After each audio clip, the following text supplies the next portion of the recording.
If you're struggling with meaning and direction, be patient with this process. Here you see a picture of a river running through a mountain. This river wasn't built in a day. The river's course wasn't magically built in one day. It required a process. Maybe today you are anxious about just getting out of this rut you are in, and this journey. You want to see the end point as soon as possible. And there are days when you don't feel like there's really any progress. You feel like you're getting worse, getting even worse in that rut. That's painful. I might not fully understand what you feel, but I just want to say and encourage you to be patient with this process. What started you on this journey is not going to be resolved in a day. And as hard as this seems, and as cliche as this seems, enjoy that journey. During my 2 quarter-life crisis, the mistakes I made as I look back was trying to rush through this process. I gave my psychiatrist a deadline and told him, like, in 3 months, I want to be off this medication. Maybe today you're giving yourself this deadline, right? By 3 months, I need to find my passion, my purpose, my skills, my perfect calling, and then get out of this. Well, you might even be chasing like the next self-help book, finding the next coach, the next course to get that elusive it. But today, I just want to encourage you to sit with that process, to sit with those uncomfortable feelings.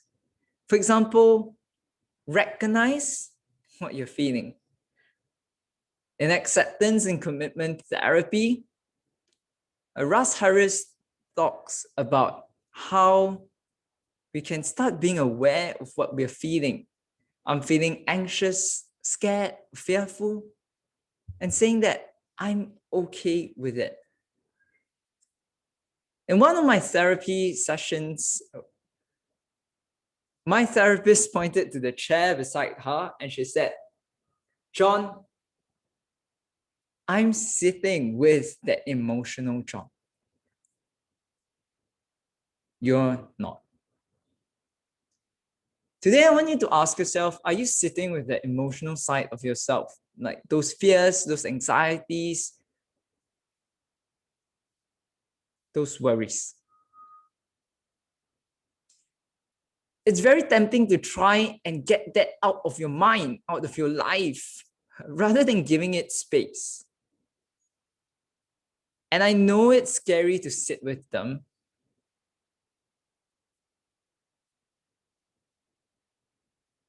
But they reveal to you very interesting insights about yourself. You start learning about what you're discomforted with. This uncertainty can be scary, but trying to stuff it, mask it, suppress it is only going to push it to other parts of your life in future. So accept them as loving friends rather than as enemies who are out to get you. And tell yourself that, hey, I'm feeling anxious, but that's okay. I'm okay with my emotions. Be patient with the process. One thing that really helped for me was just to write each day about what I was feeling. just so that I could get it out of my mind into paper.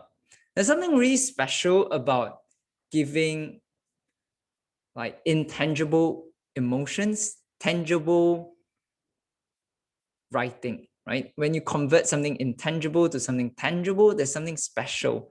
There's a catharsis that allows you to ventilate, to allow it to not be so confusing, to give voice to what's inside your head. So try that. Try writing about what you feel and see if that works. Next, we look at the 3 Ps. Earlier on, we said that just depending on passion is a singular lens that might end up frustrating you. It might end up leading you to chase the elusive it. And so chasing passion, or how you do what you do, your interests, is important, right? Thinking about what you're interested in, thinking about what you're really, really passionate about is great. But it also needs to be augmented and supplemented by other perspectives. The next perspective is what you do or what you're purposed for. These are your skills.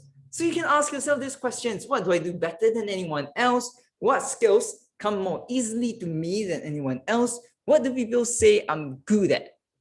Looking at these skills allows you to develop them by first being aware of them. And as you engage in a system of deliberate practice to build yourself in those skills, you will find yourself growing bit by bit, but surely. Knowing yourself very often isn't that difficult. We think that finding your calling is something very unique to us, but millions of people have had these questions. And one of the most useful books I found is Richard Boles, who offers a systematic framework for you to ask yourself these questions. Like, what am I good at? Where have I found myself using the skills I really love? What do I feel when I do these things that I'm successful at?